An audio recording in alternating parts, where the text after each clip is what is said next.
Hi YouTube, it's Lena, and I'm here today with a foundation review, actually. I'm holding up a notebook, not the foundation, but that's where I write all my stuff down. This is a new brand that has come out to Walmart recently. They replaced the NYC Cosmetics when they decided to move out of America.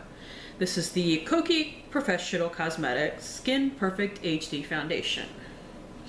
As you can see, it looks a lot like the Makeup Forever HD foundation, which I have never tried, so I don't have an opinion on, nor do I know how much this really compares to that, but I can give you my opinion on this. So, a few quick facts. This is priced at $12.98. Walmart doesn't ever price things at like $1 and a round dollar amount or even a round 99 amount. From the Walmart website that I can find, this comes in 15 shades, both cool and warm. My shade is 10W, and it is a pretty decent match for me. It's not perfect, but you know, it's really hard to find perfect foundation matches in the drugstore. So for being in the drugstore, it's pretty good, but this is the lightest warm shade. So if you're too much paler than me, this foundation might not work for you. And just a quick notice of fact, I don't know how well you can see this, but this is a really liquidy foundation. Like, let's see if it'll, yeah, see how much it just kind of runs down my hand like that. I don't have anything to wipe my hand off with. That was brilliant. Oh well, I'll deal with it. Anyways, so the claims of the foundation are it is mid-coverage natural finish foundation, which I do agree with. It's neither really matte nor super dewy. Offers flawless high-def perfection in every light. And it claims to have buildable coverage, which it definitely does have good buildable coverage. I will insert a photo here of me with no makeup. I'm very broken out right now. Please excuse that. Versus the foundation.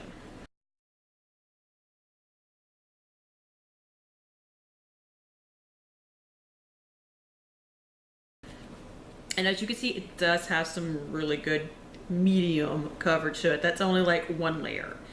Now, that's about the best I could say for it, is that it's a pretty decent price for the drugstore. So it's slightly on the higher end of drugstore prices, but honestly, these days, it's not that bad as far as a drugstore foundation price is concerned. And the coverage is actually pretty good. I don't know if this is just because I'm really oily, and I'm really oily. I'm super duper oily, guys. I can't stress that enough. But this tends to fall apart on me. This is one that if I'm willing to go in, blot with it, touch up with some powder 4 hours into it, I can make it go for most of the day. But even then, I'm gonna pull you in close and I'm gonna show you how it's been kind of falling apart on me all day, because I am wearing it today as well.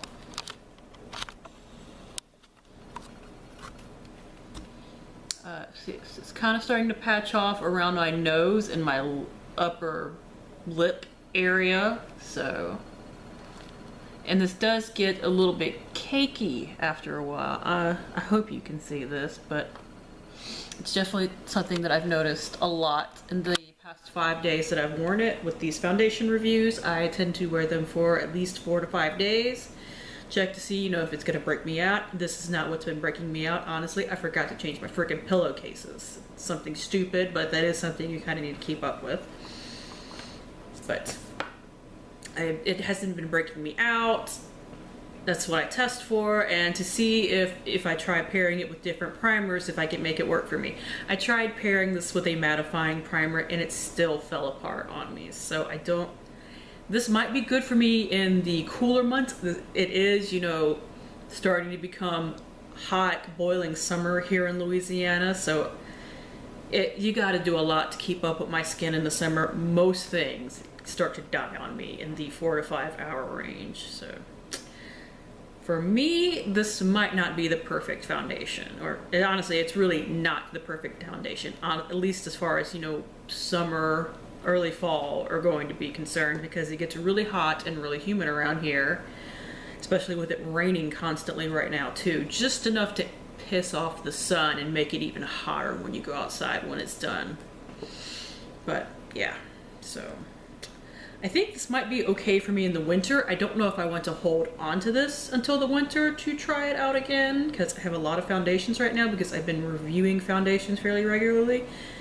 So I think it's cheap enough that if you want to give it a shot and you can find it in your local Walmart, you know, see if you can pick yourself out a good skin color and give it a shot. This sold out really quickly at my local Walmart when they first came out, and as soon as they restocked it, I snatched this off the shelf. So I'm not sure if this is a foundation that I'm going to be holding on to. Like, the color is really nice on me. I know it looks kind of crazy on the back of my hand, but that's not where you match a foundation to. And to give you an idea of the finish on its own, there it is right there. There's a little bit of dewiness to it, I guess, but really it is more natural than dewy. So the claims are pretty on par. I don't know, like, it looks like makeup when I put it on, so I don't know if it's that flawless high def thing, because it still looks like makeup to me. I always look like I'm wearing makeup when I wear makeup because I want that good, more medium coverage to cover up, you know, the redness in my face and whatnot. So it looks like makeup. It's not super flawless or anything like that. And another thing that I did notice with this is that I use a lot of this. Like, I've only used this 5 times. I'm already like down to here in it. Like, I've used up a chunk of it. I will say you definitely use a lot less if you use a brush versus a sponge. It works with both, so that's just a personal preference thing. But even though I still have to use a little bit more of this, like when I use a brush, I still have to use about 5 pumps. When I use a sponge, I have to use like 8. So I don't know if this does not pump out a lot necessarily, but at this rate, if I kept using it for like 2 months, it would be gone. I'm pretty sure. But unfortunately, because my face eats it and it doesn't look that great at the end of the day, I'm certainly not going to be using it right now. I might I might toss this in the now growing foundation box that I'm going to send to my sister because she has dry skin. So I would not recommend this for oily skinned people or people that had to put up with a lot of humidity. But if you're dry skin or if you're normal skinned, give it a shot. Unfortunately, I can't say wait for a sale or anything like that because it's Walmart. Their prices are always on sale. So yeah, and other than Walmart's website, I can't even find this on Kokie Cosmetics' own website. They have the cushion foundation that I will not be picking up because it is like $15.98, and that's just a little too much for like half of this. That is the thing about cushion foundations, is that they're really expensive for not a lot of product, but different, not this video. Anyways, so a little bit rambly this time, but that's it. Thank you guys for tuning in. As always, I do really appreciate it, and hopefully I will see you later. Bye!